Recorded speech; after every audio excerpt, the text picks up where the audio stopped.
Hoy nos adentramos en una de las obras más ingeniosas de Oscar Wilde, un autor célebre por su ironía, elegancia y crítica mordaz a la sociedad.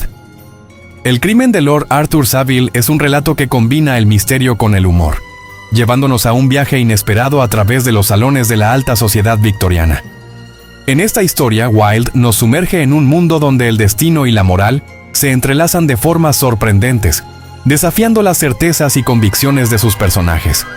Con su inconfundible estilo, el autor nos invita a reflexionar sobre las creencias, las decisiones y las consecuencias que marcan nuestra vida. Encuentra tu rincón perfecto, abre tu imaginación y déjate llevar por esta historia. Era la última recepción que daba Lady Windermere antes de Semana Santa, y los salones de Bentinck House se hallaban más concurridos que nunca. Acudieron 6 ministros, tras hacer acto de presencia en el evento del presidente de la Cámara de los Comunes, ostentando sus cruces y sus bandas, y todas las mujeres bonitas lucían sus prendas más elegantes. Al final de la galería de retratos se encontraba la princesa Sofía de Karlsruhe, una gruesa dama de aspecto tártaro, con ojillos negros y unas esmeraldas maravillosas, chapurreando francés con voz muy aguda y riéndose sin mesura de todo cuanto se decía. Realmente se apreciaba allí una singular mezcolanza de personas. Espléndidas esposas de pares del reino charlaban cortésmente con virulentos radicales. Predicadores populares se codeaban con inveterados escépticos. Una banda de obispos seguía la pista, de salón en salón, a una corpulenta prima donna. En la escalera se agrupaban varios miembros de la Real Academia, disfrazados de artistas, y se decía que el comedor se vio por un momento abarrotado de genios. En pocas palabras, era una de las más deslumbrantes veladas de Lady Windermere, y la princesa se quedó hasta cerca de las 11:30. Justo después de su marcha, Lady Windermere volvió a la galería de retratos, en la que un famoso economista estaba explicando con aire solemne la teoría científica de la música a un virtuoso húngaro espumeante de indignación, y se puso a hablar con la duquesa de Paisley. Lady Windermere estaba maravillosamente bella con su esbelto cuello marfileño, sus grandes ojos azules color no me olvides y sus espesos bucles dorados, cabellos de or pur, no como esos de tono pajizo que usurpan hoy día su refinada denominación, sino cabellos de un oro como tejido con rayos de sol o bañados en un ámbar insólito. Cabellos que encuadraban su rostro con un nimbo de santa y al mismo tiempo con la fascinación de una pecadora. Lo cierto es que Lady Windermere constituía un curioso caso psicológico. Desde muy joven descubrió en la vida la importante verdad de que nada se parece tanto a la ingenuidad como el atrevimiento, y por medio de una serie de aventuras despreocupadas, del todo inocentes en su mayoría, logró todos los privilegios de una personalidad. Había cambiado varias veces de marido. En el de Brett aparecía con 3 matrimonios en su haber, pero nunca cambió de amante, así que el mundo había dejado de chismorrear a cuenta suya desde hacía tiempo. En la actualidad contaba 40 años, no tenía hijos y poseía esa pasión desordenada por el placer que constituye el secreto de la eterna juventud. De repente miró con ansiedad a su alrededor y preguntó con su clara voz de contralto: ¿Dónde está mi quiromante? ¿Su qué, Gladys?, exclamó la duquesa con un estremecimiento involuntario. Mi quiromante, duquesa, me es imposible vivir ya sin ella. Querida Gladys, usted siempre tan original, murmuró la duquesa intentando recordar qué era exactamente un quiromante y confiando en que no sería lo mismo que un manicuro. Viene a leer mi mano 2 veces por semana, prosiguió Lady Windermere, y le interesa muchísimo. Dios mío, pensó la duquesa. Debe de ser una especie de manicuro. Es atroz. Supongo que por lo menos será extranjero. Así no resultará tan desagradable. Tengo que presentárselo a usted, dijo Lady Windermere. ¿Presentármelo?, exclamó la duquesa. ¿Quiere usted decir que está aquí? Empezó a buscar a su alrededor tras su abanico de carey y su chal de encaje antiquísimo, como preparándose para huir a la primera alarma. Claro que está aquí. No se me ocurriría dar una reunión sin él. Dice que tengo una mano esencialmente psíquica, y que si mi dedo pulgar fuera un poquito más corto, sería yo una pesimista convencida y estaría recluida en un convento. Ah, sí, profirió la duquesa ya más tranquila. Dice la Buenaventura, ¿no es eso? Y la mala también, respondió Lady Windermere, y muchas cosas por el estilo. El año próximo, por ejemplo, correré un gran peligro, en tierra y por mar. Tendré pues que vivir en globo. Todo eso está escrito aquí, sobre mi dedo meñique, o en la palma de mi mano, no recuerdo bien. Pero realmente eso es tentar a la providencia, Gladys. Mi querida duquesa, la providencia puede resistir, seguro, a la tentación en estos tiempos.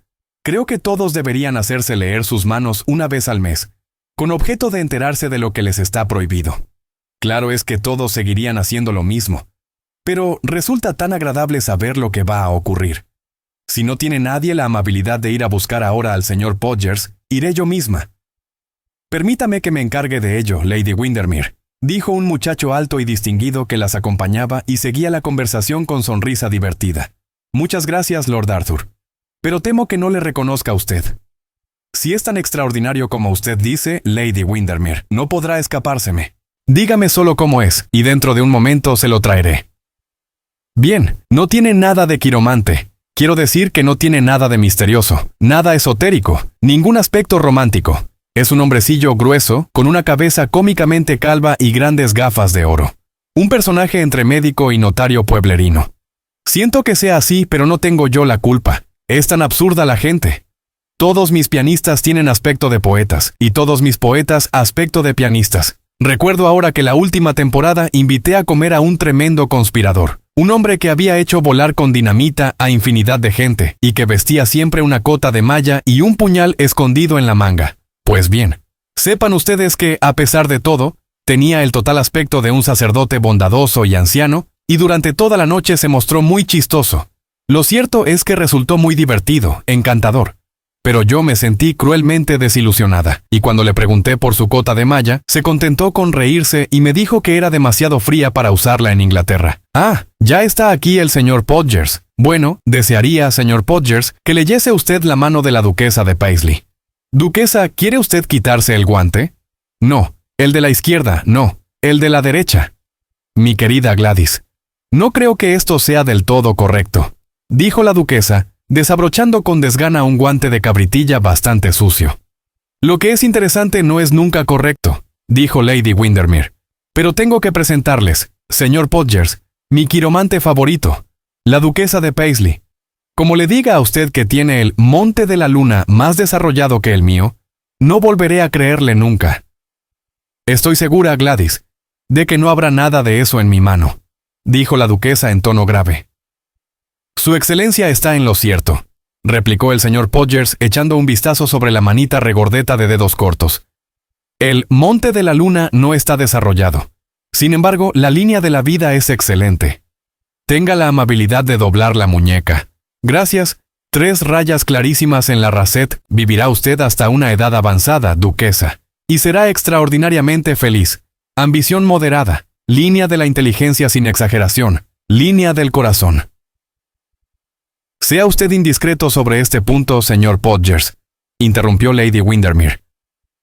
Nada sería tan agradable para mí, replicó el señor Podgers inclinándose, si la duquesa diese lugar a ello. Pero lamento anunciar que veo una gran constancia en su afecto, combinada con un sentido muy arraigado del deber. Tenga usted la bondad de seguir, señor Podgers, dijo la duquesa con aire satisfecho. La economía no es la menor de las virtudes de su excelencia, prosiguió el señor Podgers. Lady Windermere soltó una carcajada. La economía es una cualidad superior, observó la duquesa con agrado. Cuando me casé, Paisley poseía 11 castillos y ni una casa presentable donde pudiéramos vivir. Y ahora es dueño de 12 casas y no tiene ni un castillo, exclamó Lady Windermere. Sí, querida, dijo la duquesa. A mí me gusta la comodidad, terminó el señor Podgers.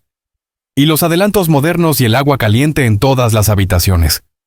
Su excelencia tiene perfecta razón. La comodidad es lo único bueno que ha producido nuestra civilización. Ha descrito usted de forma admirable el carácter de la duquesa, señor Podgers.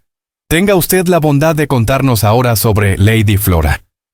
Y, respondiendo a una señal de la sonriente anfitriona, una muchachita de cabellos rojos de escocesa y hombros ahupados se levantó con torpeza del sofá y mostró una mano larga y huesuda, con dedos aplastados como espátulas. «Ah, ya veo que es una pianista», dijo el señor Podgers. «Una excelente pianista, aunque no sea quizá una música excepcional. Muy reservada, tímida y dotada de un exaltado amor a los animales». «Completamente cierto», exclamó la duquesa volviéndose hacia Lady Windermere. Exacto del todo. Flora posee 2 docenas de perros en McCloskey, y convertiría nuestra casa de Londres en una verdadera casa de fieras si su padre lo permitiese. Pues eso es justo lo que hago yo los jueves por la noche, replicó Lady Windermere echándose a reír. Solo que yo prefiero los leones a los perros. Es su único error, Lady Windermere, dijo el señor Podgers con una inclinación ceremoniosa. Si una mujer no puede hacer deliciosos sus errores, es una criatura infeliz, le respondió. Pero es preciso que lea usted otras manos. Acérquese, Sir Thomas, y enséñele la suya al señor Podgers. Un señor viejo de figura distinguida, que vestía frac azul, se adelantó y ofreció al quiromante una mano ancha y ordinaria, con el dedo medio muy largo. Carácter aventurero. 4 largos viajes en el pasado, y 1 en el porvenir. Ha naufragado 3 veces. No, solo 2. Pero corre el peligro de naufragar durante el próximo viaje. Firme conservador, muy puntual. Tiene la manía de coleccionar curiosidades. Una enfermedad grave entre los 16 y los 18 años. Heredó una gran fortuna a los 30. Gran aversión por los gatos y los radicales. ¡Extraordinario!, exclamó Sir Thomas. Tiene usted que leer también la mano de mi mujer. De su segunda mujer, dijo con gravedad el señor Podgers, que seguía reteniendo la mano de Sir Thomas en la suya. Lo haré gustoso. Pero Lady Marvel, una dama de aspecto melancólico, con pelo negro y pestañas de persona sentimental, se negó en rotundo a revelar su pasado o su porvenir. A pesar de todos sus esfuerzos, Lady Windermere tampoco pudo conseguir que consintiera en quitarse los guantes Monsieur de Koloff, el embajador de Rusia. En realidad, muchas personas temieron enfrentarse con aquel extraño hombrecillo de sonrisa estereotipada, con gafas de oro y ojos de un brillo de azabache. Y cuando reveló a la pobre Lady Fermor en voz alta y delante de todos que le interesaba poquísimo la música, pero que le volvían loca los músicos, pensaron todos que la quiromancia era una ciencia peligrosa, que no se podía avivar más que en un tête-à-tête. Sin embargo, Lord Arthur Savile, que no sabía nada de la desdichada particularidad de Lady Fermor, y que seguía con vivísimo interés las palabras del señor Podgers, sintió una gran curiosidad por que leyese su mano. Como tenía cierta timidez en proponerse, cruzó la habitación, acercándose al sitio donde estaba sentada Lady Windermere, y con una encantadora turbación, le preguntó si creía que el señor Podgers accedería a ello. «Claro que sí», dijo Lady Windermere. «Para eso está aquí. Todos mis leones, Lord Arthur, están amaestrados y saltan por el aro cuando yo quiero. Pero debo advertirle que se lo contaré todo a Sybil. Vendrá mañana a comer conmigo para hablar de sombreros. Y si el señor Podgers descubre que tiene usted mal carácter, propensión a la gota o una mujer en Bayswater, no dejaré de hacérselo saber». Lord Arthur inclinó la cabeza sonriendo. «Eso no me asusta», contestó. «Sybil me conoce tan bien como yo a ella». «Ah, de veras que lo lamento. La mejor base del matrimonio es la incomprensión mutua. Y no es que yo sea cínica, solo que tengo experiencia, lo cual es, con mucha frecuencia, lo mismo. Señor Podgers, Lord Arthur Savile se muere de ganas de que lea usted su mano. No le diga que es el prometido de una de las muchachas más bonitas de Londres, porque hace ya un mes que el Morning Post publicó esa noticia. «Mi querida Lady Windermere», exclamó la marquesa de Jedburgh, «tenga la bondad de permitir al señor Podgers que se quede aquí un minuto más. Está diciéndome que acabaré en un escenario, y esto me interesa en sumo grado. Si le ha dicho a usted eso, Lady Jedburgh, no vacilaré en llamarle. Venga de inmediato, señor Podgers, y lea la mano de Lord Arthur». «Bueno», dijo Lady Jedburgh haciendo una leve mué, mientras se levantaba del sofá. «Si no me está permitido salir a escena, supongo que me dejarán asistir al espectáculo». «Por supuesto. Vamos a asistir todos a la representación», replicó Lady Windermere. «Señor Podgers, continúe usted y díganos algo bueno de Lord Arthur, que es uno de mis más estimados favoritos». Pero en cuanto el señor Podgers examinó la mano de Lord Arthur, palideció de un modo extraño y no dijo nada. Pareció recorrerle un escalofrío. Sus espesas cejas temblaron de forma convulsiva con aquella singular contracción tan irritante que le dominaba cuando estaba turbado. Gruesas gotas de sudor brotaron entonces de su frente amarillenta, como un rocío envenenado, y sus manos carnosas se pusieron frías y viscosas. Lord Arthur no dejó de notar aquellos extraños signos de agitación, y por primera vez en su vida tuvo miedo. Su primer impulso fue escapar del salón, pero se contuvo. Mejor era conocer la verdad, por mala que fuese, que permanecer en aquella incertidumbre. «Estoy esperando, señor Podgers», dijo. «Esperamos todos», exclamó Lady Windermere con su tono vivo, impaciente. Pero el quiromante no contestó. «Creo que Lord Arthur va a terminar en un escenario», dijo Lady Jedburgh, y que, después de oír a Lady Windermere, el señor Podgers no se atreve a decírselo. De pronto, el señor Podgers dejó caer la mano derecha de Lord Arthur y le asió la izquierda con fuerza, doblándose tanto para examinarla que la montura de oro de sus gafas pareció rozar la palma. Durante un momento su cara fue una máscara lívida de horror, pero recobró enseguida su sangre fría, y mirando a Lady Windermere, le dijo con una sonrisa forzada: «Es la mano de un muchacho encantador». «En efecto», contestó Lady Windermere, «pero ¿será un marido encantador? Eso es lo que necesito saber». «Todos los muchachos encantadores lo son también como maridos», repuso el señor Podgers. «No creo que un marido deba ser demasiado seductor», exclamó Lady Windermere, «pero lo que quiero son detalles. Lo único interesante son los detalles. ¿Qué le sucederá a Lord Arthur?» «Pues que dentro de unos meses ha de emprender un viaje». «Claro, el de su luna de miel, y que perderá un pariente». «Confío en que no será su hermana», dijo Lady Jedburgh con tono compasivo. «Seguro que su hermana no», respondió el señor Podgers tranquilizándola con un gesto. «Será solo un pariente lejano». «Bueno, me siento cruelmente desilusionada», dijo Lady Windermere. «No podré contarle nada a Sybil mañana. ¿Quién se preocupa hoy de los parientes lejanos? Hace ya muchos años que pasaron de moda. A pesar de lo cual, supongo que Sybil hará bien en comprarse un vestido de seda negro. Siempre podrá servirle para ir a la iglesia. Y ahora vamos a cenar algo. Se lo habrán comido todo, pero aún encontraremos una taza de caldo caliente. François preparaba antes un caldo riquísimo, pero ahora le veo tan preocupado por la política que nunca estoy segura de nada con él. De verdad quisiera que el general Boulanger se quedara callado. Duquesa, tengo la seguridad de que está usted fatigada». «En absoluto, mi querida Gladys», respondió la duquesa dirigiéndose hacia la puerta. «Me he divertido muchísimo. Su manicuro, no, su quiromante, es de gran interés. Flora, ¿dónde podrá estar mi abanico de carey?» «Oh, gracias, Sir Thomas. Mil gracias. ¿Y mi chal de encaje, Flora?»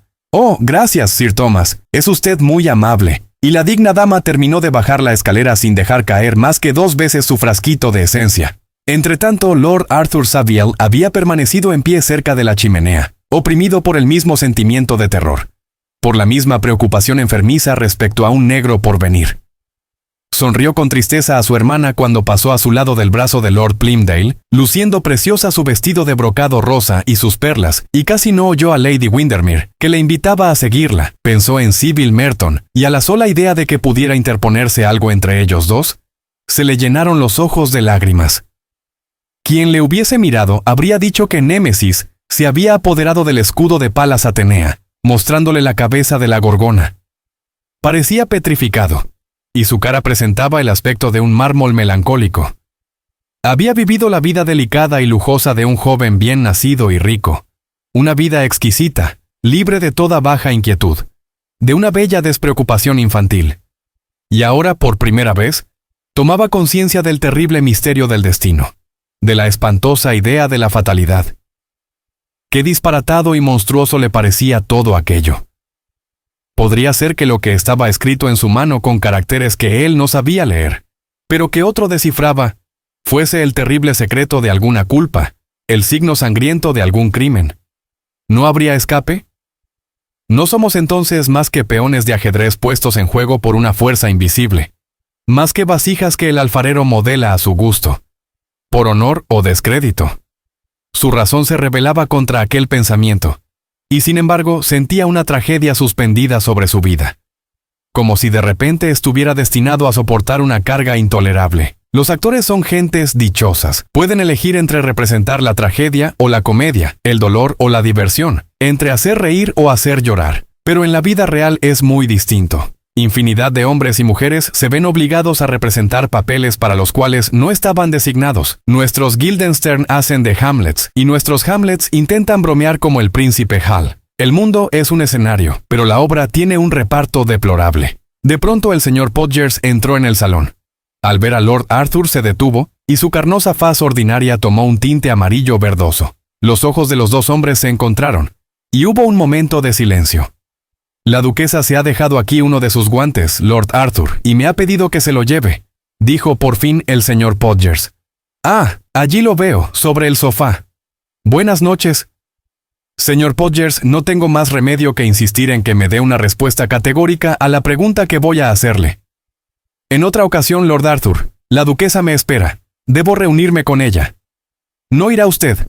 La duquesa no tiene prisa». «Las mujeres no acostumbran a esperar», dijo el señor Podgers con una sonrisa forzada. «El bello sexo es impaciente». Los labios bellamente cincelados de Lord Arthur se plegaron con altivo desdén. La pobre duquesa le parecía de poquísima importancia en aquel momento. Cruzó el salón. Llegó hasta donde se había detenido el señor Podgers y le alargó su mano derecha. «Dígame lo que ve usted aquí. Dígame la verdad. Quiero saberla. No soy un niño». Los ojos del señor Podgers parpadearon tras sus gafas de oro, y se balanceó con aire turbado sobre uno y otro pie, mientras sus dedos jugueteaban nerviosamente con la brillante cadena de su reloj.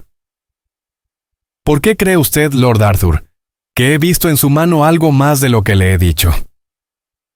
«Sé que ha visto usted algo más, e insisto en que me lo diga. Le pagaré con un cheque de 100 guineas». Los ojillos verdes del señor Podgers relampaguearon durante un segundo, y luego volvieron a quedarse inexpresivos. «¿100 guineas?», preguntó por fin el señor Podgers en voz baja. «Sí, 100 guineas. Le enviaré un cheque mañana. ¿Cuál es su club?»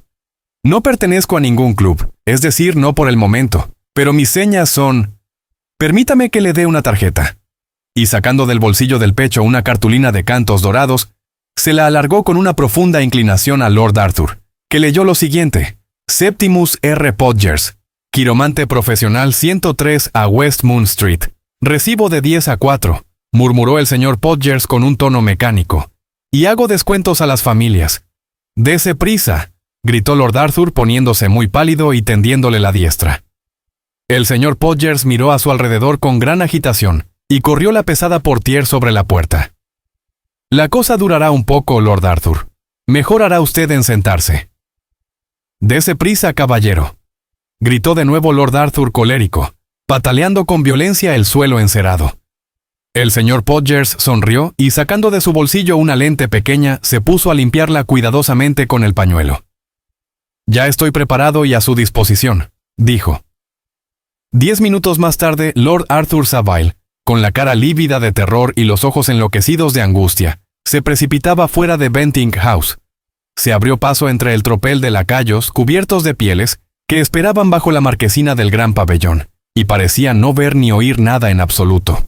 La noche era muy fría, y las lámparas de gas de alrededor de la plaza centelleaban, vacilantes, bajo los latigazos del viento, pero él sentía en sus manos un calor febril, y las sienes le ardían como brasas. Andaba zigzagueando por la acera, como un beodo. Un policía le miró con curiosidad al pasar, y un mendigo que surgió del quicio de un portal para pedirle limosna, retrocedió aterrado al contemplar un infortunio mayor que el suyo. En un momento dado, Lord Arthur Savile se detuvo debajo de un farol y se miró las manos.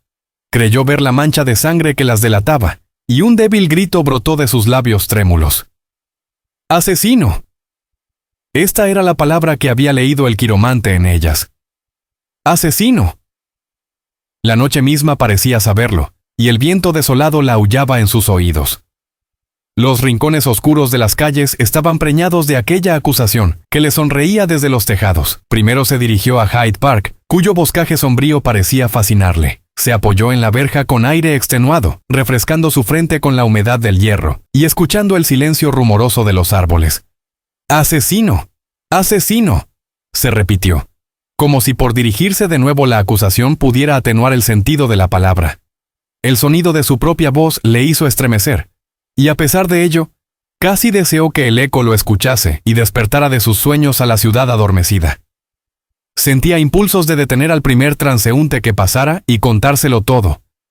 Después siguió su marcha vagando a lo largo de Oxford Street, adentrándose en callejuelas estrechas e ignominiosas. 2 mujeres de cara pintarrajeada se mofaron de él a su paso. De un patio lóbrego llegó hasta sus oídos un ruido de juramentos y de golpes seguidos de gritos penetrantes. Y apretujadas bajo una puerta húmeda y fría, vio las espaldas arqueadas y los cuerpos agotados de la pobreza y la decrepitud. Le sobrecogió una extraña piedad. Aquellos hijos del pecado y de la miseria, ¿estaban fatalmente predestinados como él? ¿Acaso no eran como él muñecos de un guiñol monstruoso? Y sin embargo, no fue el misterio, sino la comedia del sufrimiento la que le conmovió con su absoluta inutilidad y su grotesca falta de sentido. Qué incoherente y qué desprovisto de armonía le pareció todo. Le dejó atónito el desacuerdo entre el optimismo superficial de nuestro tiempo y la realidad de la vida. Era todavía muy joven. Al cabo de un rato se encontró frente a la iglesia de Marylebone. La calle, silenciosa, parecía una larga cinta de plata bruñida, moteada aquí y allá por los oscuros arabescos de las sombras movedizas. A lo lejos se curvaba la línea de luces de los vacilantes faroles de gas, y ante una casita rodeada por un muro estaba detenido un solitario coche de alquiler, cuyo cochero dormía en el interior. Lord Arthur se dirigió con paso rápido en dirección a Portland Place, observando a cada momento a su alrededor, como si temiera que le siguiesen. En la esquina de Rich Street había dos hombres leyendo un anuncio en una valla. Un extraño sentimiento de curiosidad le dominó, y cruzó la calle. Ya cerca, la palabra asesino, impresa en letras negras, hirió sus ojos. Se estremeció, y una oleada de rubor tiñó sus mejillas. Se trataba de un bando ofreciendo una recompensa a quien facilitase detalles que cooperasen a la detención de un individuo de estatura regular, de entre 30 y 40 años, que vestía un sombrero blanco de alas levantadas, una chaqueta negra y unos pantalones escoceses, y que tenía una cicatriz en la mejilla derecha. Lord Arthur leyó y releyó el anuncio. Se preguntó si aquel hombre sería detenido y cómo se había hecho aquella cicatriz. Quizá algún día su nombre se vería expuesto de igual modo en los muros de Londres. Quizá algún día pondrían también precio a su cabeza. Aquel pensamiento le dejó descompuesto de horror, y volviéndose sobre sus talones, huyó en la noche. No sabía apenas dónde estaba. Recordaba confusamente haber vagado por un laberinto de casas sórdidas, perderse en una gigantesca maraña de calles sombrías, y empezaba a despuntar el alba cuando se dio cuenta, por fin, de que se hallaba en Piccadilly Circus.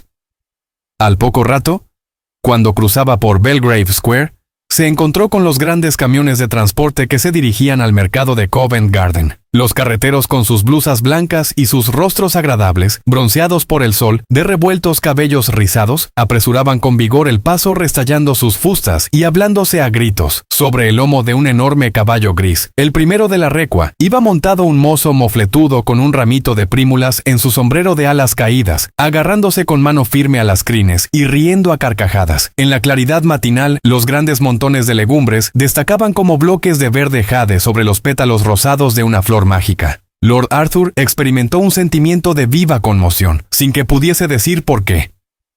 Había algo en la delicada belleza del alba que le emocionaba inefablemente, y pensó en todos los días que despuntan y mueren en medio de la tempestad. Aquellos hombres rudos, con sus voces broncas, su grosero buen humor y su andar perezoso. ¿Qué Londres más extraño veían? Un Londres preñado de los crímenes nocturnos y del humo del día. Una ciudad pálida, fantasmagórica. Una ciudad desolada de tumbas. Se preguntó lo que pensarían de ella, y si sabrían algo de sus esplendores y sus vergüenzas, de sus goces soberbios, tan bellos de color, de su hambre atroz y de todo cuanto brota y se marchita en Londres desde la mañana hasta la noche. Tal vez para ellos era tan solo el mercado donde llevaban a vender sus productos, y en el que no permanecían más que unas horas a lo sumo, dejando a su regreso las calles todavía en silencio y las casas aún dormidas. Sintió un gran placer en verlos pasar. Por muy safios que fuesen con sus zapatones claveteados y sus andares ordinarios, llevaban consigo algo de la Arcadia. Sintió que habían vivido con la naturaleza y que ésta les enseñó la paz. Envidió todo aquello que ignoraban. Cuando cruzó Belgrave Square, el cielo era de un azul desvanecido y los pájaros empezaban a piar en los jardines.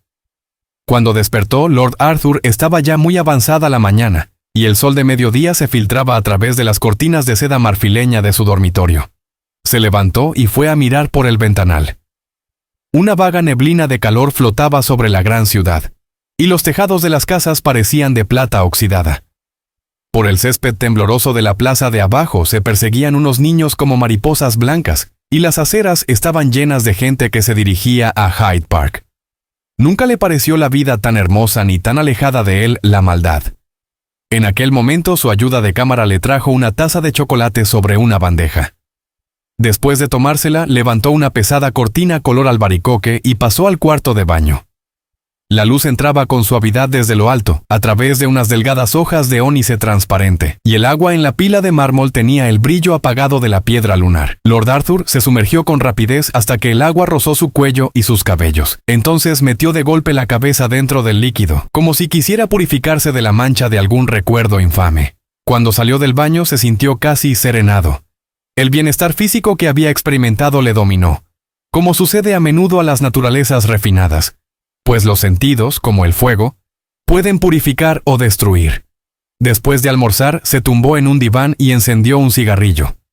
Sobre la repisa de la chimenea, enmarcada con un brocado antiguo finísimo, descansaba un gran retrato de Sybil Merton, tal como la vio por primera vez en el baile de Lady Noel.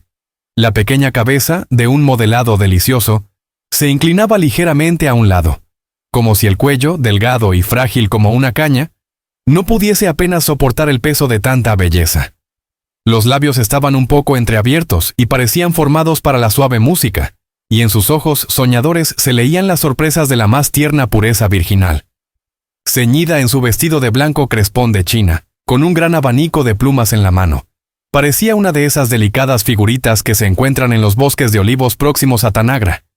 Y había en su postura y en su actitud rasgos de gracia helénica. Sin embargo, no resultaba petite, sino proporcionada a la perfección, cosa rara en una edad en que tantas mujeres son, o más altas de lo debido, o insignificantes. Contemplándola en aquel momento, Lord Arthur se sintió lleno de esa terrible piedad que nace del amor. Comprendió que casarse con ella teniendo el fatum del delito, suspendiendo sobre su cabeza, sería una traición como la de Judas, un crimen peor que todos los que planearon los Borgia. ¿De qué felicidad gozarían cuando en cualquier momento podría verse forzado a ejecutar la espantosa profecía escrita en su mano? ¿Cuál sería su vida mientras el destino mantuviese aquella terrible orden en su balanza? Era preciso a toda costa retrasar el matrimonio. Estaba completamente decidido a ello. Aunque amase con ardor a Sybil, aunque el simple contacto de sus dedos, cuando se sentaban juntos, hiciese estremecer de exquisito goce todas las fibras de su ser, no dejaba de reconocer cuál era su deber, y estaba del todo convencido de que no tenía derecho a casarse con ella mientras no cometiera el crimen. Una vez ejecutado podría presentarse ante el altar con Sybil Merton y depositar su vida en manos de la mujer amada, sin temor a remordimientos. De este modo podría estrecharla entre sus brazos, sabiendo que ella no tendría nunca que sentirse avergonzada. Pero antes tenía que cometerlo. Cuanto antes lo hiciera sería mejor para ambos. Muchos, en su caso, hubiesen preferido el sendero florido del amor a la cuesta escarpada del deber. Pero Lord Arthur era demasiado escrupuloso para colocar el placer por encima de sus principios. En su amor no había solo una simple atracción sensual. Sybil simbolizaba para él cuánto hay de bueno y de noble en el mundo. Durante un momento sintió una repugnancia instintiva hacia la tarea que el destino le obligaba a realizar. Pero enseguida se desvaneció aquella impresión. Su corazón le dijo que aquello no era un crimen, sino un sacrificio. Y su razón le recordó que no le quedaba ninguna otra salida. Era preciso elegir entre vivir para él o vivir para los demás. Y por terrible que fuera en realidad aquella tarea que le estaba impuesta, sabía no obstante que no debía permitir que el egoísmo venciera al amor. Más tarde o más temprano se nos está obligado a resolver ese mismo problema, ya que a cada uno de nosotros se plantea la misma cuestión. A Lord Arthur se le planteó muy pronto en la vida, antes de que el cinismo corrompiese su carácter y le convirtiera en un calculador en la edad madura, o antes de que le corroyese el corazón el egoísmo frívolo y elegante de nuestra época. Y él no vaciló en cumplir su deber. Por fortuna para él, no era un simple soñador o un diletante ocioso. De serlo, habría dudado, como Hamlet, permitiendo que la irresolución destruyese su propósito. Pero era un hombre esencialmente práctico. Para él, la vida representaba acción antes que pensamiento. Poseía ese don tan raro entre nosotros que se llama sentido común. Las sensaciones crueles y violentas de la noche anterior se habían borrado ahora por completo, y pensaba, casi con un sentimiento de vergüenza, en su loca caminata de calle en calle, en su terrible agonía emotiva. La misma sinceridad de su sufrimiento lo hacía ahora pasar por inexistente ante sus ojos. Se preguntaba cómo había podido ser tan loco para indignarse y desbarrar contra lo inevitable. La única cuestión que ahora parecía turbarle era cómo llevaría a cabo su obra, pues no era tan obcecado como para negar el hecho de que el crimen, como las religiones paganas, exige una víctima y un sacerdote. Como Lord Arthur no era un genio, no tenía enemigos y, por otro lado, comprendía que no era ocasión de satisfacer un rencor o un odio personales. La misión de la que estaba encargado era de una grave y elevada solemnidad. Por consiguiente, hizo una lista de sus amigos y parientes en una hoja de un libro de notas, y después de un minucioso examen se decidió en favor de Lady Clementina Beauchamp, una estimable dama ya de edad, que vivía en Curzon Street, y que era una prima segunda por parte de su madre. Tuvo siempre un gran afecto por Lady Clem, como la llamaba todo el mundo, y como era él muy rico, pues una vez alcanzó la mayoría de edad, entró en posesión de la fortuna de Lord Rugby. Quedaba descartada la sospecha de que le acarreara ningún despreciable beneficio económico la muerte de aquella pariente. En efecto, cuanto más lo reflexionaba, más veía en Lady Clem la persona que le convenía escoger. Y pensando que todo aplazamiento era una mala acción con respecto a Sybil, decidió ocuparse al punto de los preparativos. Lo primero que debía hacer, sin duda, era saldar cuentas con el quiromante. Así pues, se sentó ante una mesita de Sheraton colocada frente a la ventana y escribió un cheque por 105 libras, pagadero a la orden del señor Septimus Podgers. Después lo metió en un sobre y ordenó a su criado que lo llevase a West Moon Street. Enseguida telefoneó a su cochero ordenando que enganchasen el coupé y se vistió para salir.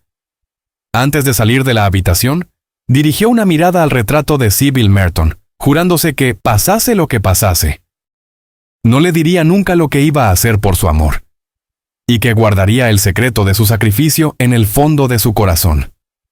De camino hacia el club de Buckingham, se detuvo en una tienda de flores, y envió a Sybil un ramo de narcisos de bellos pétalos blancos y de pistilos parecidos a ojos de faisán. Llegado al club, fue directamente a la biblioteca, tocó el timbre y pidió al camarero que le trajese una limonada y un tratado de toxicología. Había decidido que el veneno era el instrumento que más le convenía utilizar para su enojoso trabajo.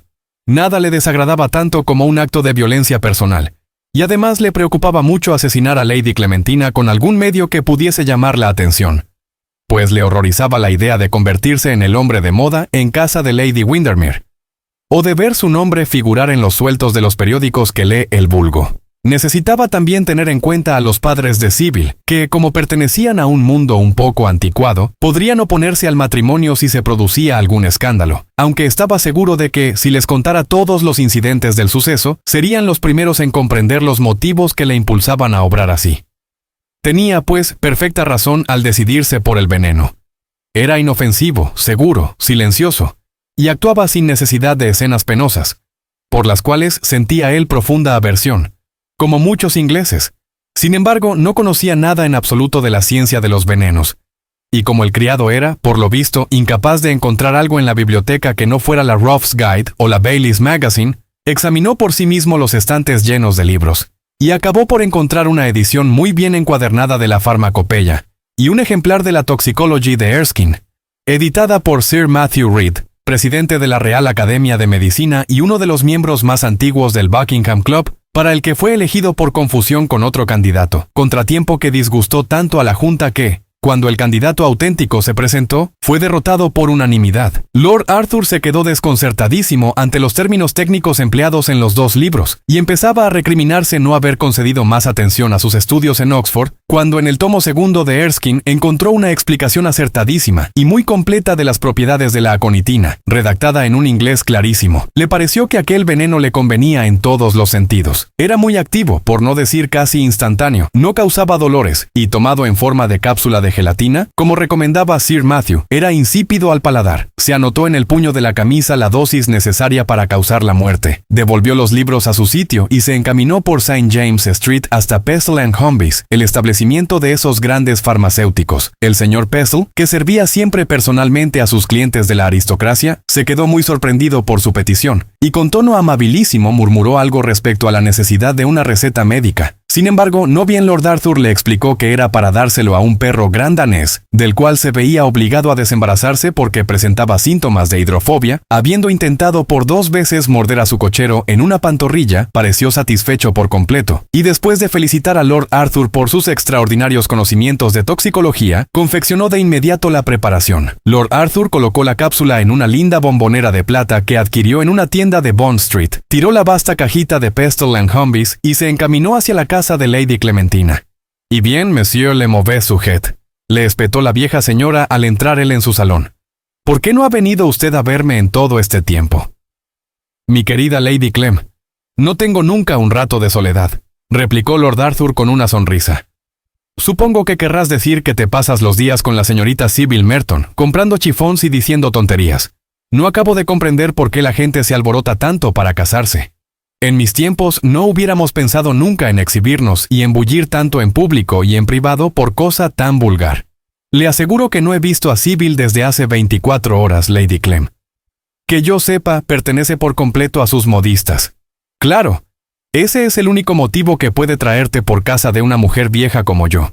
Me extraña que vosotros los hombres no escarmentéis. Una fe des folies pour moi, y aquí me tienes hecha una pobre reumática, con pelo postizo y mal humor. Bueno, y si no fuese por esa querida Lady Jansen, que me manda las peores novelas francesas que puede encontrar, no sé cómo serían mis días. Los médicos no sirven más que para sacar dinero a sus clientes. Ni siquiera pueden curar mi enfermedad del estómago. Le traigo un remedio para ella, Lady Clem, dijo con gravedad Lord Arthur. Es una cosa maravillosa, inventada por un estadounidense. No me gustan nada los inventos estadounidenses, Arthur. No me gustan en absoluto.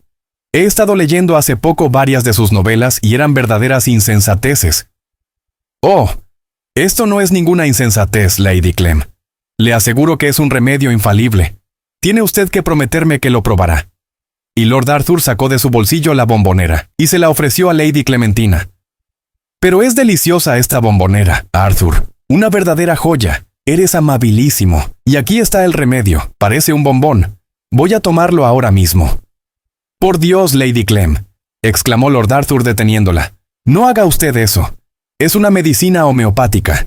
Si la toma usted sin tener dolor de estómago, le sentaría mal. Espere a que se presente un ataque y entonces tómesela. Quedará asombrada por el resultado. Querría tomarla ahora, dijo Lady Clementina, mirando al trasluz la capsulita transparente con su burbuja flotante de aconitina líquida. Estoy segura de que es deliciosa. Te lo confieso, detesto a los médicos, pero adoro las medicinas. Sin embargo, la guardaré para mi próximo ataque. ¿Y cuándo cree usted que sobrevendrá ese ataque?, preguntó Lord Arthur impaciente. ¿Será pronto? No lo espero hasta dentro de una semana. Ayer pasé un día malísimo, pero vaya usted a saber. ¿Está usted segura entonces de padecer un ataque antes de fin de mes, Lady Clem? Mucho me lo temo. Pero cuánto afecto me demuestras hoy, Arthur. La verdad es que la influencia de Sybil te resulta muy beneficiosa. Y ahora debes marcharte. Ceno con gente gris que carece de conversación bulliciosa, entretenida, y sé que si no duermo un poco antes me será imposible permanecer despierta durante la cena. Adiós, Arthur. Cariños a Sybil y 1.000.000 de gracias por tu remedio americano. No se olvidará usted de tomarlo, ¿verdad, Lady Clem?, dijo Lord Arthur levantándose. Claro que no me olvidaré, tunante. Encuentro muy amable que te preocupes por mí. Ya te escribiré si necesito más cápsulas.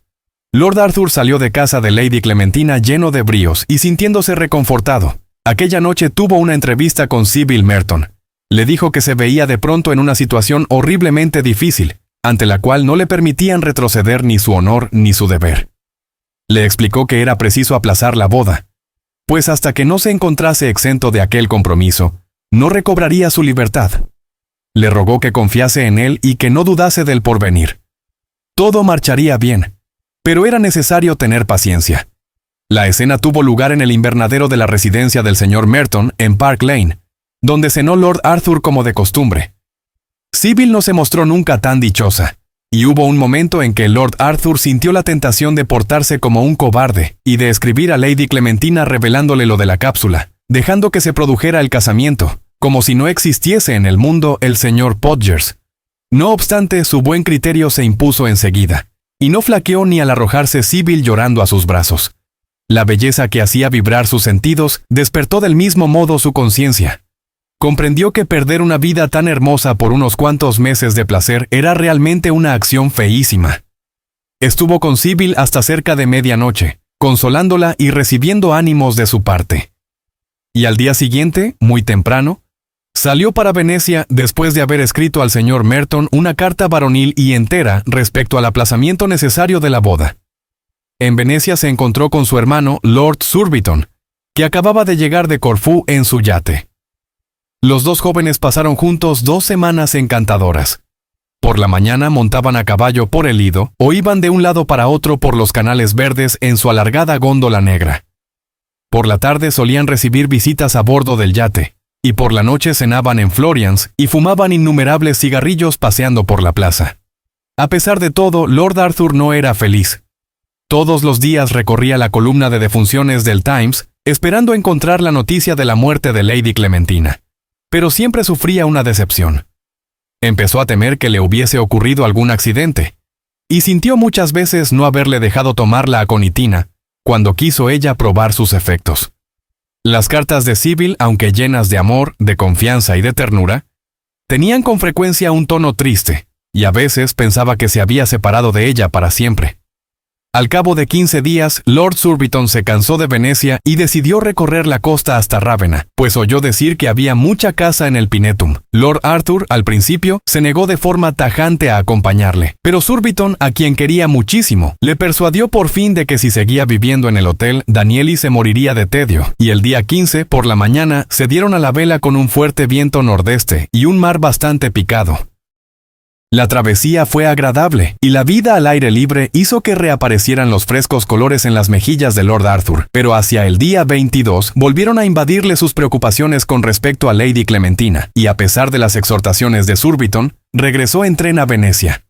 Cuando desembarcó de su góndola en los escalones del hotel, el dueño fue a su encuentro llevando un telegrama. Lord Arthur se lo arrebató de las manos y lo abrió, rasgándolo con brusco ademán. Éxito total. Lady Clementina había muerto de repente, por la noche, 5 días antes. El primer pensamiento de Lord Arthur fue para Sybil, y le envió un telegrama anunciándole su regreso inmediato a Londres. Enseguida ordenó a su criado que preparase el equipaje para el rápido de aquella noche.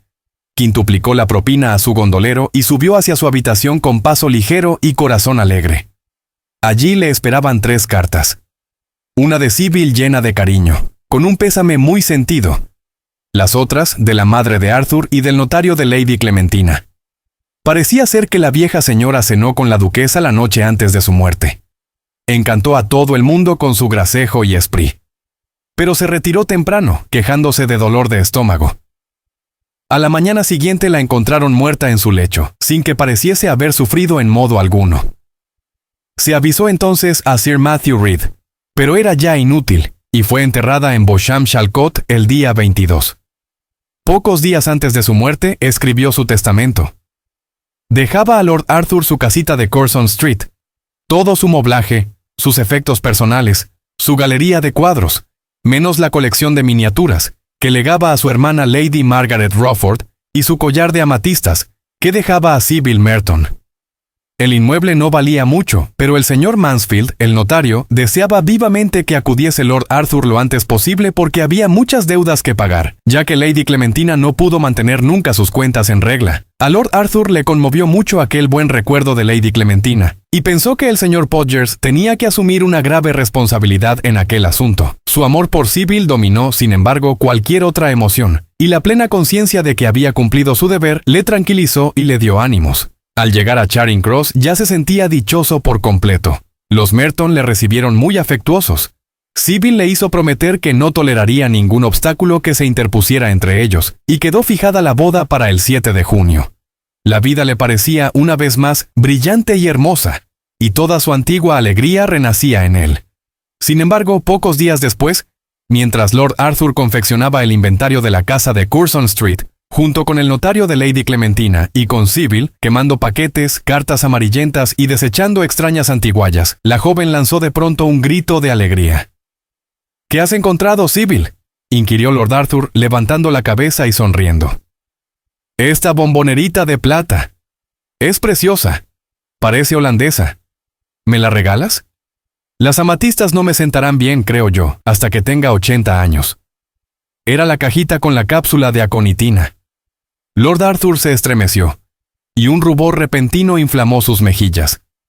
Ya casi no se acordaba de lo que había hecho, y le pareció una extraña coincidencia que fuese Sybil, por cuyo amor pasó todas aquellas angustias, la primera en recordárselo.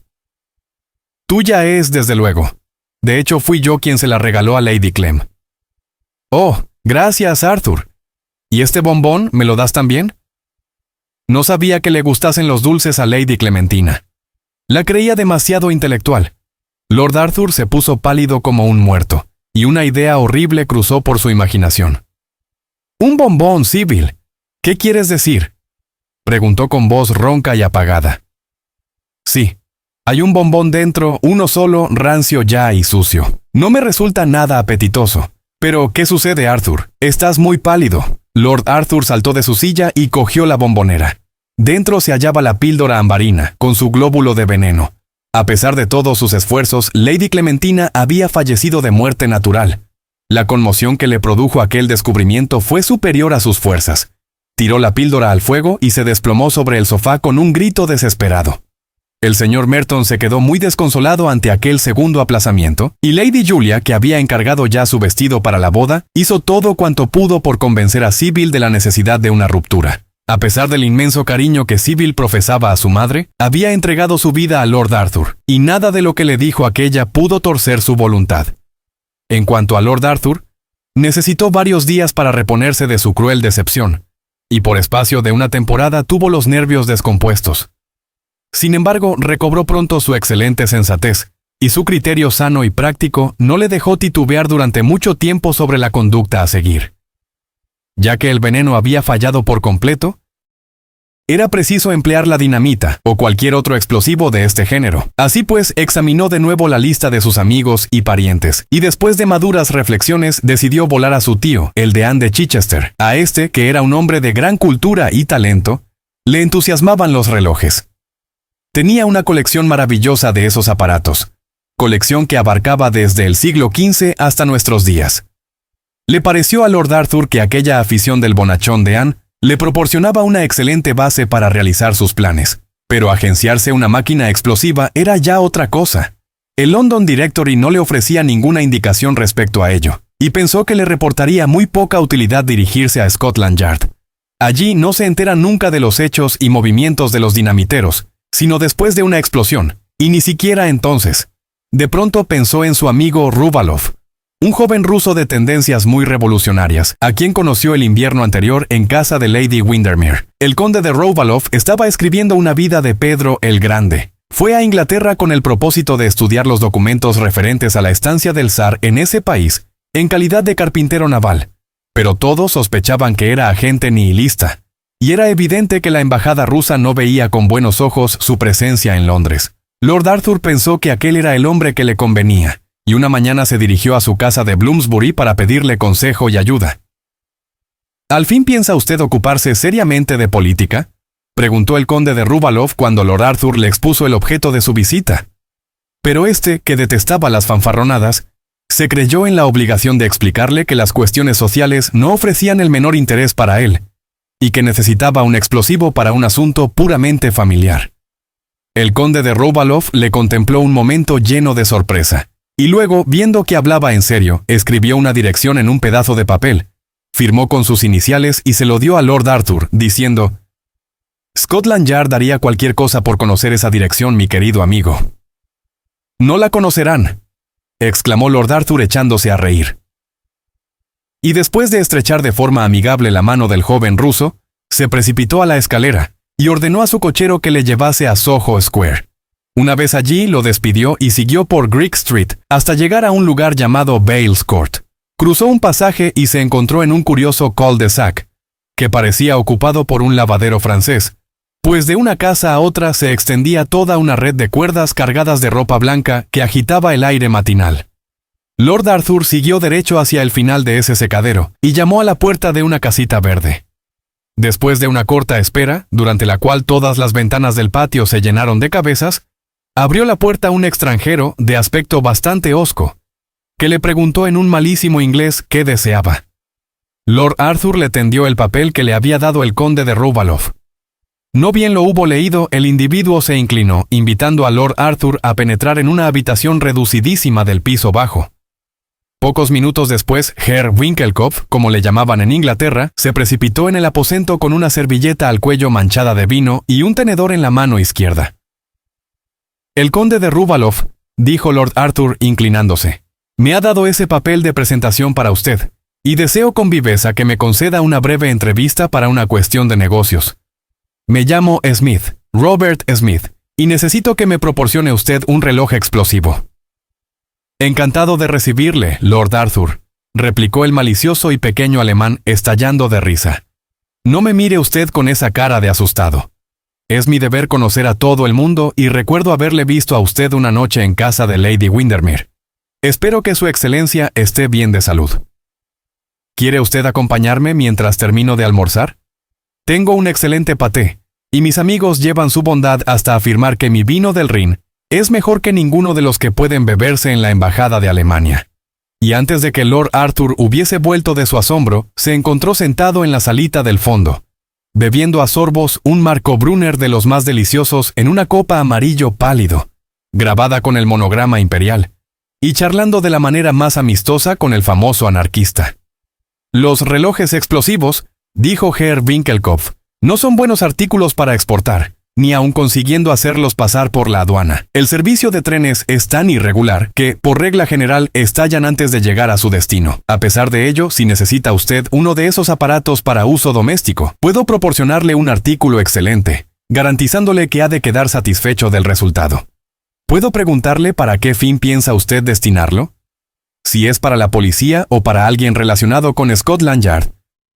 «Lo sentiré muchísimo, pero no puedo hacer nada por usted.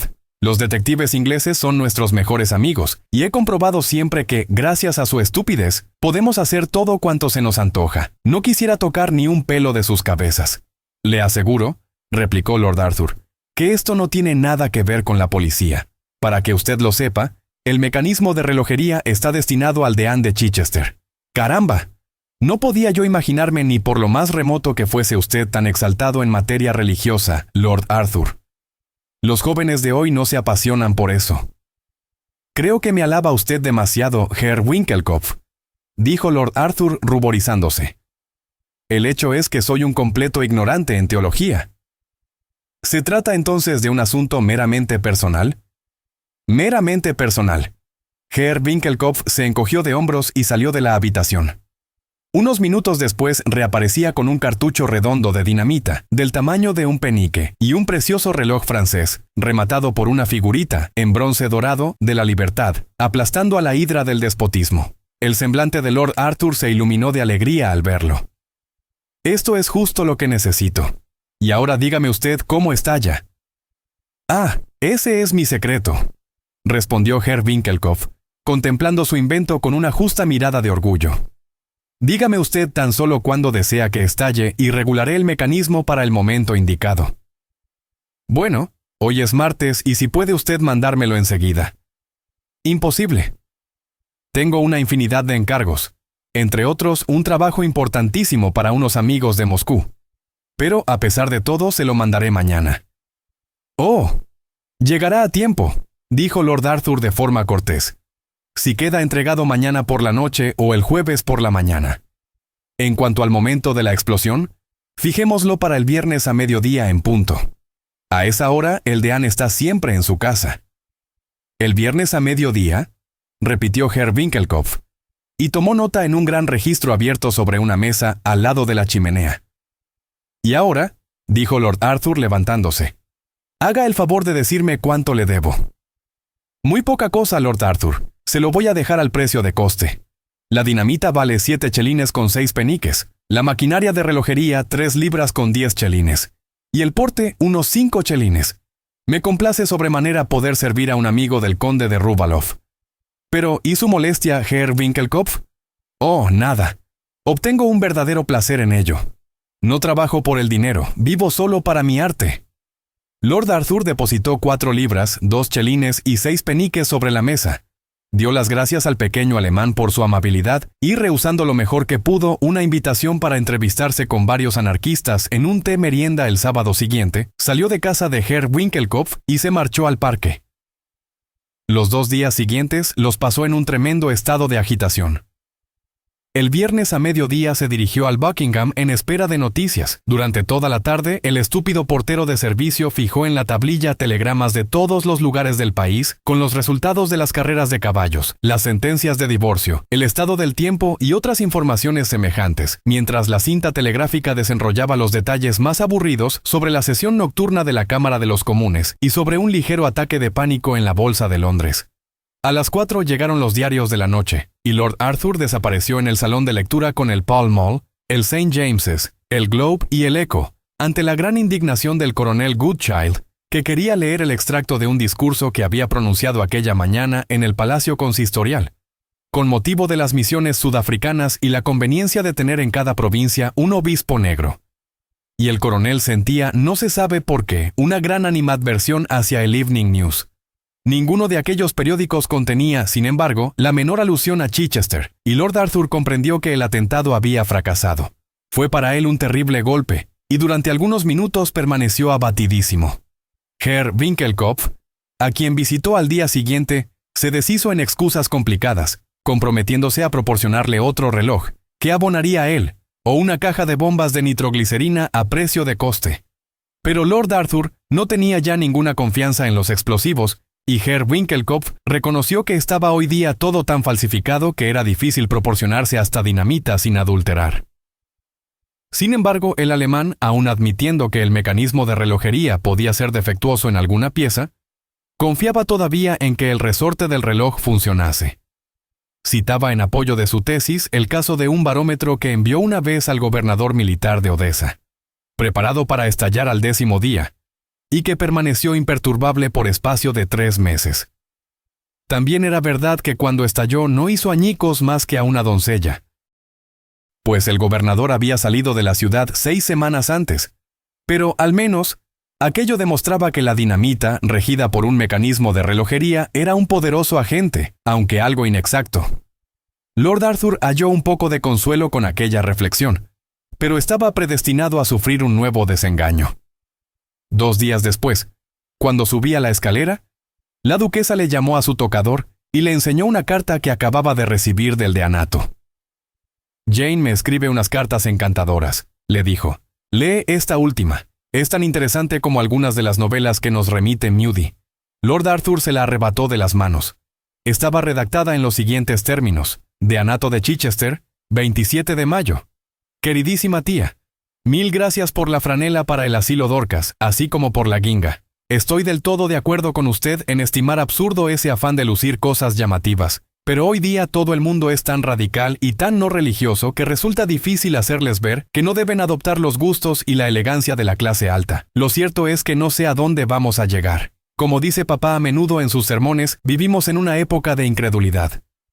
Hemos tenido un gran jaleo estos días con motivo de un relojito enviado a papá por un admirador desconocido el pasado jueves.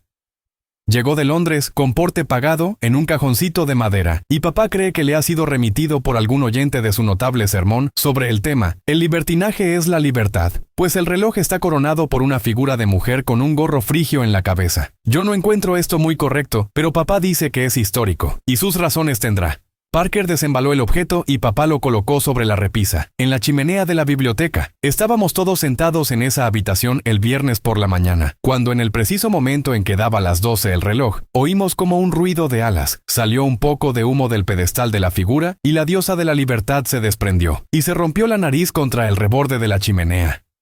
María se impresionó mucho, pero fue una cosa tan ridícula que James y yo estuvimos riéndonos un buen rato, y el mismo papá se divirtió. Cuando examinamos el reloj vimos que era una especie de despertador, y que, disponiendo la aguja sobre una hora determinada y colocando pólvora y un fulminante debajo del martillo, se producía el estallido a voluntad. Papá dijo que era un reloj demasiado ruidoso para tenerlo en la biblioteca, así es que Reggie se lo llevó al colegio y allí sigue produciendo pequeñas explosiones durante todo el día. ¿Cree usted que le gustaría a Arthur un regalo de boda así? Supongo que debe de estar muy de moda en Londres. Papá dice que estos relojes sirven para hacer un bien, porque enseñan que la libertad no es duradera y que su reinado acaba en el desmoronamiento. Dice también papá que la libertad fue inventada en tiempos de la Revolución Francesa. Es una cosa atroz. Voy a ir dentro de un momento al asilo Dorcas y les pienso leer la carta de usted, tan instructiva. Qué cierta es, tía, su idea de que, dada su clase de vida, no debieran llevar lo que no les corresponde ni les sienta bien. De verdad creo que su preocupación por el vestir es absurda, habiendo tantas otras cosas graves en que pensar en este mundo y en el futuro. Me alegro mucho de que su popelín floreado sea de tan buena fábrica y de que el encaje no se rompa. El miércoles llevaré a casa del obispo el vestido de raso amarillo, que tuvo usted la amabilidad de regalarme. Creo que hará un gran efecto. ¿Tiene usted lazos, tía? Jennings dice que ahora todo el mundo lleva lazos, y que las enaguas se usan en cañonadas. Reggie acaba de asistir a una nueva explosión. Papá ha mandado llevar el reloj a la cuadra. Me parece que no aprecia este reloj tanto como al principio, aunque le halague mucho haber recibido un regalo tan bonito e ingenioso, pues demuestra que se escuchan sus sermones y que sirven de enseñanza. Papá le envía recuerdos e igualmente James, Reggie y María, que esperan que tío Cecil se encuentre mejor de su gota. Ya sabe usted, querida tía, cuánto la quiere su sobrina Jane Percy P.S. Contésteme a lo de los lazos. Jennings insiste en que están muy de moda. Lord Arthur contempló la carta con un aire tan serio y triste que la duquesa se echó a reír. «Mi querido Arthur», exclamó, «no volveré a enseñarte una carta de una muchacha. Pero ¿qué piensas de ese reloj? Me parece un invento verdaderamente curioso y me gustaría tener uno así». «No me inspiran gran confianza esos relojes», dijo Lord Arthur con triste sonrisa. Y después de besar a su madre, salió de la habitación. No bien llegó a la suya, se desplomó sobre un sofá con los ojos arrasados de lágrimas. Había hecho cuanto podía por cometer el crimen, pero 2 veces fracasaron sus tentativas sin que él tuviese la culpa. Intentó cumplir su deber, pero parecía que el destino le traicionaba. Estaba abrumado por el sentimiento de esterilidad de sus buenas intenciones, por la inutilidad de sus esfuerzos en un acto honrado. Quizá hubiera valido más romper su compromiso con Sybil. Ella sufriría, eso sí, pero el dolor no podría aniquilar un carácter tan noble como el suyo. En cuanto a él, ¿qué importaba? Siempre hay alguna guerra en la que un hombre puede hacerse matar, o una causa por la que puede dar su vida. Y si la vida no tenía aliciente para él, la muerte no le aterraba. Que se cumpliese su destino. No haría nada por evitarlo. Se vistió a las 7:30 y se marchó al club. Allí estaba Surbiton con un grupo de jóvenes, y Lord Arthur se vio obligado a cenar con ellos. Su frívola conversación, sus gestos indolentes no le interesaban, y en cuanto sirvieron el café les dejó con la disculpa de una cita. Al salir del club, el conserje le entregó una carta. Era de Herr Winkelkopf, que le invitaba a ir a la noche siguiente a presenciar un paraguas explosivo que estallaba al abrirse, el último grito de los inventos que acababa de llegar de Ginebra. Lord Arthur rompió la carta en pedazos. Estaba decidido a no realizar nuevos experimentos. Vagó luego por los muelles del Támesis, y permaneció varias horas sentado a orillas del río. La luna asomó a través de un velo de nubes rojizas, como una pupila de león. E innumerables estrellas salpicaron de lentejuelas el firmamento insondable como un polvillo dorado extendido sobre la cúpula purpúrea. De cuando en cuando una enorme barcaza se balanceaba sobre el río cenagoso y se deslizaba siguiendo la corriente. Las señales del ferrocarril, primero verdes, se volvían rojizas a medida que los trenes atravesaban el puente con estruendo. Al poco rato sonaron las 12 con un ruido sordo en la torre de Westminster, y la noche pareció vibrar con cada sonora campanada. Después se apagaron las luces de la vía. Solo una siguió brillando como un gran rubí sobre un poste gigantesco. Y el rumor de la ciudad fue debilitándose. A las 2, Lord Arthur se levantó y se encaminó paseando hacia Blackfriars. ¡Qué irreal! ¡Qué semejante a un extraño sueño le parecía todo! Al otro lado del río las casas parecían surgir de las tinieblas. Se hubiera dicho que la plata y la oscuridad reconstruían el mundo. La enorme cúpula de St. Paul se dibujaba como un globo en la atmósfera negruzca. Al acercarse a la aguja de Cleopatra, Lord Arthur divisó a un hombre asomado al parapeto del río, y cuando llegó, la luz del farol, que caía de lleno sobre la cara, le permitió reconocerle. Era el señor Podgers, El quiromante.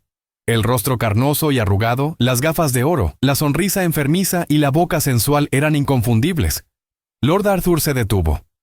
Una idea brillante le iluminó como un relámpago. Se deslizó con suavidad hacia el señor Podgers y en un segundo le agarró por las piernas y lo tiró al Támesis.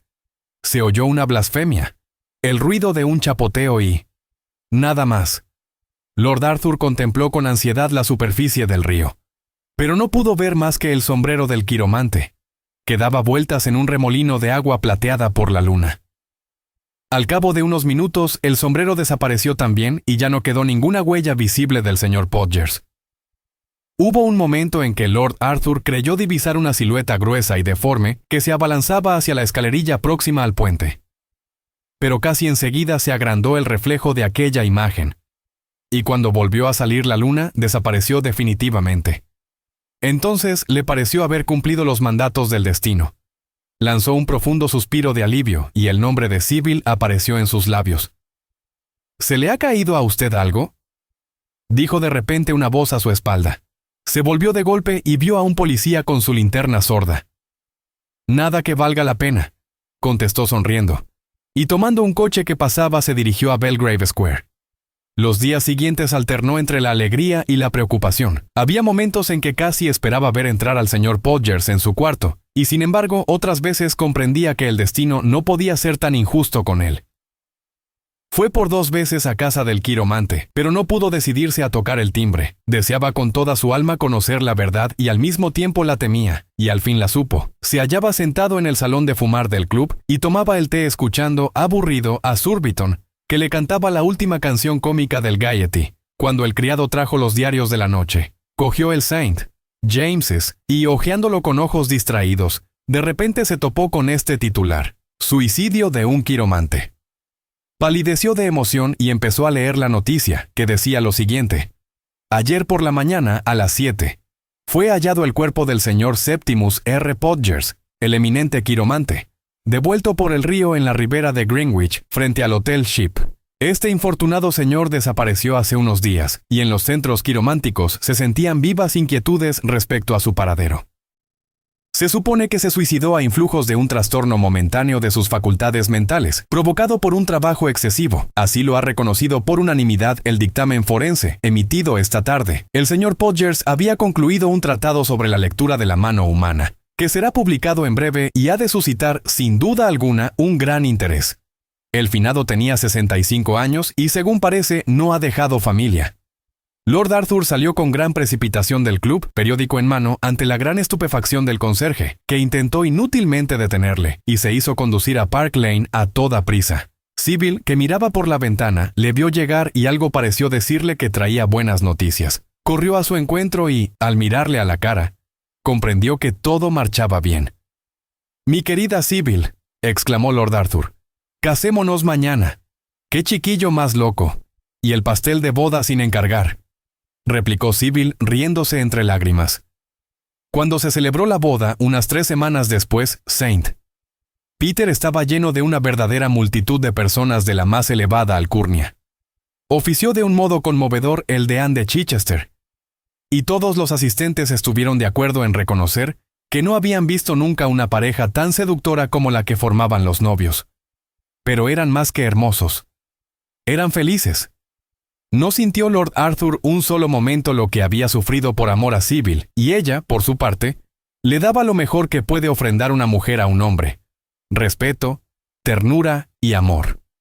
En su caso, la realidad no mató a su romance, y conservaron siempre la juventud de sus sentimientos. Algunos años después, cuando habían nacido 2 preciosos niños, Lady Windermere fue a visitarles a Alton Priory, antigua y encantadora finca, regalo de boda del duque a su hijo. Y sentada una tarde con Sybil bajo un tilo, en el jardín, contemplando al niño y a la chiquilla que jugaban correteando por la rosaleda como 2 suaves rayos de sol, asió de pronto las manos de Sybil y le preguntó: «¿Eres feliz, Sybil?» «Sí, mi querida Lady Windermere, soy feliz. ¿Y usted?» «No tengo tiempo de serlo, Sybil. Me encariño siempre con la última persona que me presentan. Pero generalmente, en cuanto la conozco a fondo, me aburre». ¿No la entretienen ya sus leones, Lady Windermere? Oh, amiga mía, los leones no sirven más que para una temporada. En cuanto se cortan la melena, se convierten en los seres más insufribles del mundo. Además, si se porta una de un modo cariñoso con ellos, se portan ellos, en cambio, muy mal con una. ¿Te acuerdas de aquel horrible señor Podgers? Era un inicuo impostor. Como es natural, al principio no lo noté, y hasta cuando me pidió dinero se lo di, pero no podía yo soportar que me hiciese la corte. Me ha hecho odiar de veras la quiromancia. Ahora mi pasión es la telepatía. Resulta mucho más divertida. Aquí no puede hablarse mal de la quiromancia, Lady Windermere. Es la única cosa sobre la cual no le gustan a Arthur las bromas. Le aseguro a usted que se la toma en serio por completo. ¿No querrás decirme, Sibyl, que tu marido cree en ella? Pregúnteselo usted y lo verá, Lady Windermere. Aquí viene. Lord Arthur se acercaba, en efecto, por el jardín, con un gran ramo de rosas amarillas en la mano y sus 2 hijos jugueteando a su alrededor. ¿Lord Arthur? A sus órdenes, Lady Windermere. ¿Se atreverá usted de verdad a mantener que cree en la quiromancia? Claro que sí, dijo el joven sonriendo. ¿Pero por qué? Porque le debo toda la dicha de mi vida, murmuró él, arrellanándose en un sillón de mimbre. ¿Qué le debe usted, mi querido Lord Arthur? Pues Sibyl, contestó él, ofreciendo las rosas a su mujer y mirándose en sus ojos violeta. ¡Qué tontería!, exclamó Lady Windermere. No he oído en mi vida una tontería semejante.